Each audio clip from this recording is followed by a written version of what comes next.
नमस्कार दोस्तों, बिहार शिक्षक अभ्यर्थियों का कट ऑफ भी जारी हो चुका है और स्कोर कार्ड भी जारी हो चुका है। तमाम लोग कह रहे थे कि हम कट ऑफ पार कर रहे हैं, फिर भी हमारा रिजल्ट नहीं दिया गया है। अब उनके लिए स्कोर कार्ड भी जारी कर दिया गया है। अब क्या कुछ विद्यार्थियों की समस्या रह चुकी है। तमाम लोग कह रहे हैं कि रिवाइज रिजल्ट देना चाहिए। बहुत सारी धांधली सेटिंग हुआ है, एक ही लड़कों का 2 जगह 3 जगह रिजल्ट हुआ है। तमाम चीजें हैं जो छात्र अपनी मांग को लेकर बीपीएससी ऑफिस का चक्कर लगा रहे हैं। और इस पूरे मुद्दा पर बात करने के लिए साइंस सिविल सर्विसेज के संस्थापक गुलशन सर के साथ हैं। सबसे पहले सर स्वागत है आपका। धन्यवाद धन्यवाद सर, जिस तरह से बीपीएससी शिक्षक अभ्यर्थियों का हंगामा चल रहा है सर, तमाम कुछ भी हो रहा है लेकिन छात्र संतुष्ट नहीं है।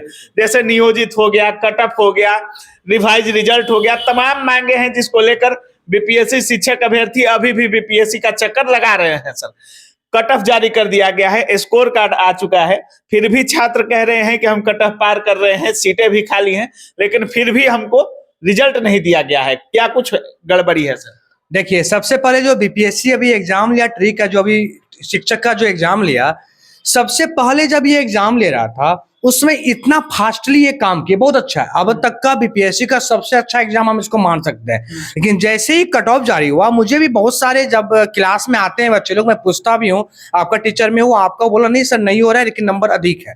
तो हम बोले आप कैसे जान रहे नंबर अधिक है? तो बोला सर ओएमआर सीट है सर, मिलाने के बाद मेरा नंबर अच्छा आ रहा है बट मेरा रिजल्ट नहीं हो सका है। ऐसी बहुत सारी व्यावधानें मुझे सुनने को मिला है। अब क्या वो सत्य है वो आप स्टूडेंट जाने, लेकिन बहुत सारे ऐसी चीज देखने को मिला है। दूसरी बात ये, सबसे पहले जब कोई अदर स्टेट बिहारी बच्चों को अपने स्टेट में फॉर्म भरने नहीं दे रहा है, जैसे झारखंड मानिए, अभी मध्य प्रदेश मानिए, ऐसे बहुत सारे स्टेट हैं, तो बिहार सरकार आखिर ये क्यों किया? आप तो लगभग मुझे लगा कि जब रिजल्ट आया है 14,000 बच्चे बाहर के हैं, 12%। अब बताइए वो 14,000 बच्चे, लगभग 12% जो बाहर के हैं वो तो अपने बिहार के होते ना। तो ये सबसे पहले सरकार, ठीक है आपने रिजल्ट मतलब एग्जाम लिया, इतने बड़े बेसिस पे आपने एग्जाम लिया, रिजल्ट भी दिया, बहुत अच्छी बात है, लेकिन इस चीज में जब अदर स्टेट आपको प्रेफरेंस नहीं दे रहा है, आप क्यों दे रहे हैं भाई?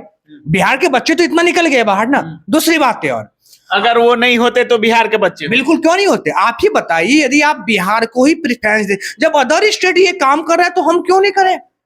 आप बिहार के बच्चे कहां जाएंगे? आज 14,000 यानी 12% बच्चे तो बिहार के निकल गए ना, उनका तो रिजल्ट इसमें होता कि नहीं होता?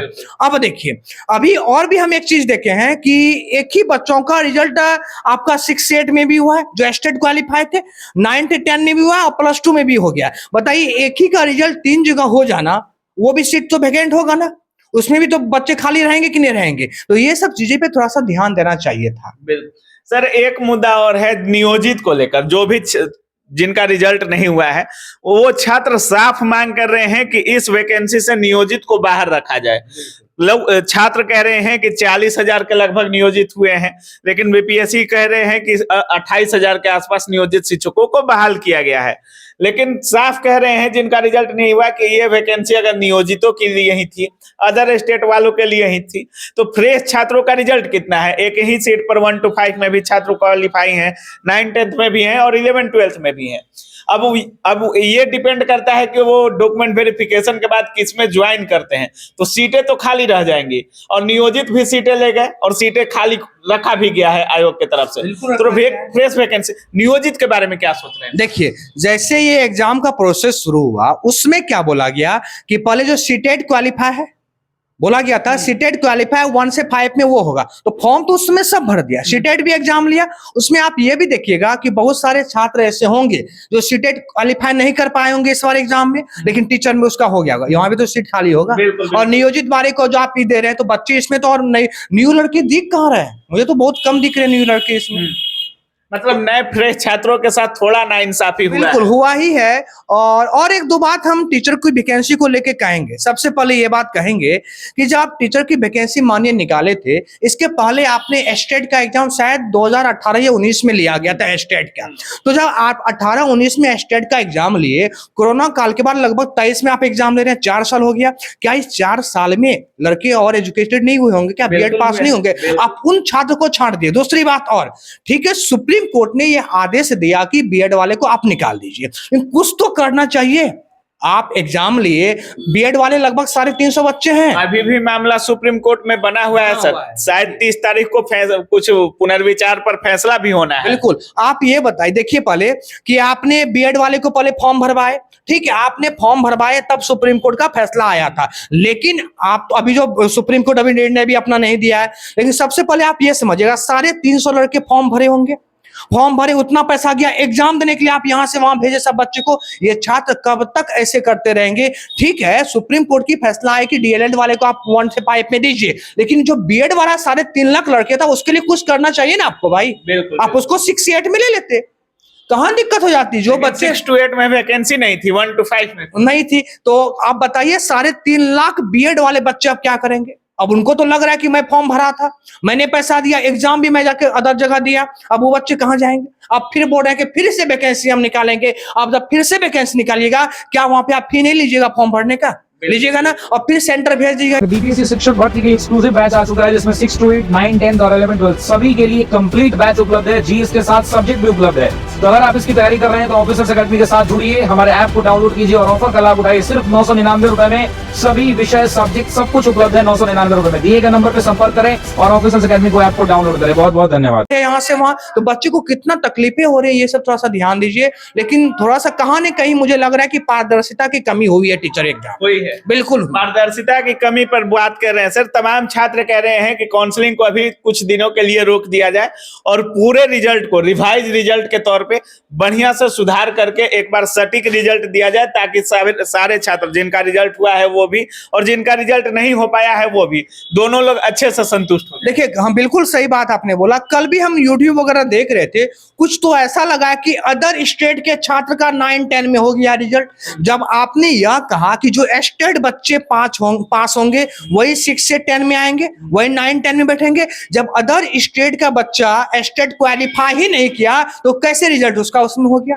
कल तो हम यूट्यूब पे भी देख रहे थे, ऐसे ऐसे सर हुए हैं कि अदर यूपी का कोई लड़का का देख रहे हैं 9-10 में रिजल्ट हो गया है। कैसे हो गया? जब वो स्टेट क्वालिफाई नहीं थे तो कुछ ना कुछ तो मुझे लग रहा है। अब मैं व्यापक रूप से तो नहीं जान पा रहा हूँ इस चीज को, लेकिन कुछ ना कुछ व्यवधान है इसमें देखने को मिला। जिस तरह से काउंसलिंग हो रहा है, अभी देखे होंगे एक वीडियो भी जिसमें झारखंड के मुकेश कुमार आते हैं और उनका कहना था कि हमने फॉर्म भर दिया था, उसके बाद सोचा कि खुद को आंकने के लिए हमने एग्जाम भी दे दिया। स्टेट हम पास नहीं किए थे, स्टेट पेपर 2 हमने क्वालिफाई नहीं किया था, उसके बावजूद भी हमको नियुक्ति पत्र हाथ में थमा दिया गया कि आपका डॉक्यूमेंटेशन हो गया ठीक से, लेकिन ये जॉब हमको गवारा नहीं लग रहा है।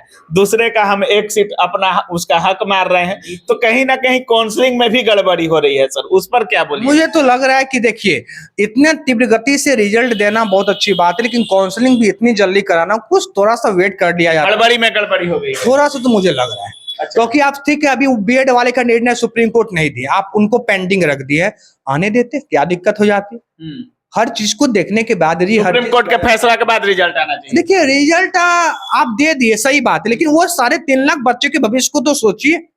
आप फिर से फॉर्म निकालेगा, फिर पैसा देगा, वो फिर से एग्जाम देने जाएगा, फिर एग्जाम में पास होगा कि नहीं होगा, तो दिक्कत तो हो जाते हैं ना। तो हर चीज को देखना चाहिए था।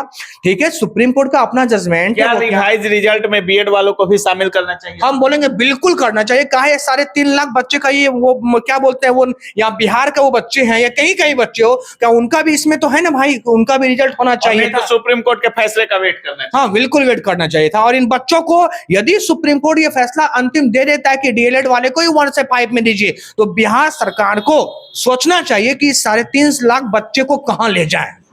इस 3.5 लाख बच्चों को रिजल्ट कैसे दें, अथवा नहीं तो आप यदि दोबारा वैकेंसी निकालते हैं तो ये 3.5 लाख बच्चे जो फॉर्म भरे थे उनका फी आप मत लीजिए। फी मत, कहां से बच्चे देंगे पैसा? इतना फी में फॉर्म, बिहार में तो हम एक चीज देखते हैं कि इतना फॉर्म भरने में फी लगता है और इतने कम सीट निकालते हैं, फॉर्म भरा जाता है, फिर से फॉर्म भरिए, कहां से बच्चे पैसे देंगे? बहुत गरीब छात्र हैं यहाँ पे बैठे हुए। बहुत बहुत धन्यवाद सर। बिल्कुल, थैंक यू। तो जैसा कि आप लोग देख रहे हैं, गुलशन सर का साफ कहना है कि कहीं ना कहीं बीपीएससी शिक्षक बहाली में गड़बड़ी हो गई है, और जो सर का मानना है कि रिवाइज रिजल्ट देना चाहिए और बीएड वालों को भी हो सके तो शामिल कर देना चाहिए, नहीं तो सुप्रीम कोर्ट के फैसले का वेट करना चाहिए। इतनी जल्दीबाजी नहीं दिखाना चाहिए, जल्दी सही है लेकिन जल्दीबाजी सही नहीं है। सटीक रिजल्ट आना चाहिए जिससे जिनका रिजल्ट हुआ है वो भी और जिनका रिजल्ट हुआ है वो भी, दोनों लोग संतुष्ट हो जाएं और उसके बाद क्या कुछ होगा वो छात्र खुद डिसाइड कर लेंगे। बाकी आप क्या कुछ सोच रहे हैं इस पूरे वीडियो के बारे में, अपनी राय कमेंट सेक्शन में जरूर रखिएगा। आप देख रहे थे काबिल न्यूज। जय हिंद।